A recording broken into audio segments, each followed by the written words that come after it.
I know I'm posting this video a little bit later than I originally said I was, to give you guys like a range report and let you know how it shot and everything. I meant to do it the next day, I didn't. I took it to the range a couple Saturdays ago. Before I get into all that, I wanted to go over a couple things I missed in the first video. It's not obvious, this is single action only. The trigger is actually plastic, and the laser is ambidextrous. It's a button that sits up here on it, on either side. It's ambidextrous. I don't have the laser on it right now, and I'll go into that in a little bit, and then we'll do a takedown video at the end of it.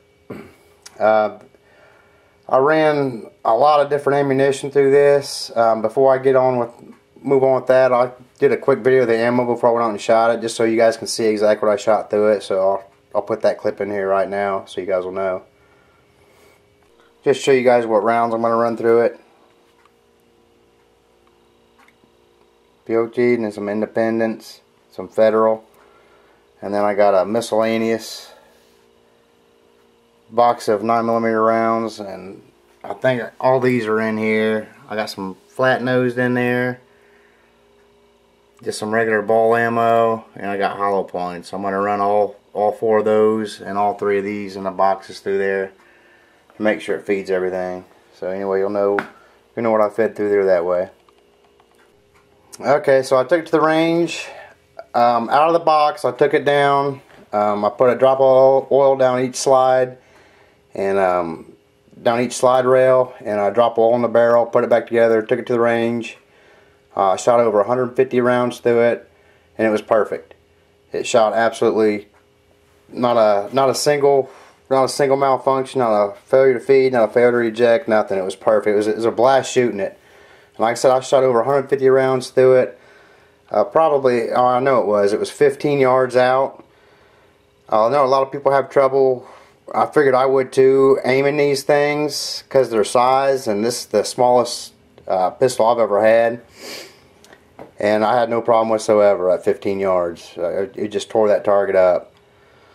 The only problem I can say that I had with this is the laser, and like I told you in another video, I'm kind of old school and always went with iron sights anyway, but the laser, every time I shot the first round off with the laser on, I was going to try to sight the laser in, it would turn off. But I did call Sig on that. They told me to send mine into them, and they'll send me another one back, so I already sent that off. I haven't heard from them, so hopefully I will. And while I was on the phone with them, I asked them about that holster that's included in this package deal that doesn't fit the laser, and the customer service representative said that he doesn't understand it either. I did order 2 holsters for this, one for the laser, one for if I don't want to carry the laser on it. I ordered a Remora holster, perfect fit for it if I'm carrying it without the laser on there. And I ordered a sticky holster.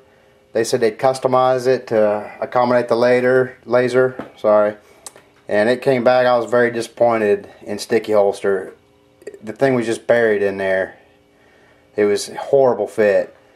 So I called up Mike at Sticky Holsters, and I told him I'd like my money back. And he told me to give him one more chance, and he'd get it right. And if I don't like it, just send both of them back. If I do like it, just send the original one back. So hats off to Mike. He sent me another one back, and much better, excellent fit with the laser in there. So I sent the old one back, but good customer service. They answered the phone actually, and I mean they took care of the problem. And Remora had no problems with it all. I think that about covers it. Blast to shoot, not a single problem. You guys saw all the different types of rounds I shot through it, hollow points, everything else, and it worked phenomenal. Now I'm going to do a takedown video of it, just a quick field strip of it and a reassembly of it. Okay, we're going to do a takedown of it. The weapon's been safety checked. Obviously safety check it, make sure your magazine's out before you start it. What we're going to do, we're going to slide the slide back. Go ahead and cock your hammer first. We're going to slide the slide back to where this round notch right here is even with this. So we'll go ahead and do that. And you can see it in there. Just push it from the right side, this little button over here. Let me flip it over. You're going to push from this button right here. So we're just going to slide it back, line that notch up, push that little button from the right side, and just take it and pull it out. And you're just going to let your slide ride forward, maybe, all the way off. And there it's stripped down. This is just like a Beretta M9, Glock, a number of other weapons. You're just going to push your guide rod towards the front of the slide and lift it out. When you're putting this back together, just make sure your spring gets recessed in this little slot right here. Both sides are the same. And then your barrel is just going to come out, lift it out just like anything else. And that's going to be it for the disassembly. Now for the reassembly, obviously just put your barrel in so it locks in place. The spring's kind of, the guide rod's a little bit, obviously this round part of it is going to go down on the barrel. This is kind of tricky to do because the spring's kind of not real stiff on there. Point it away from me so I don't get an eye knocked out.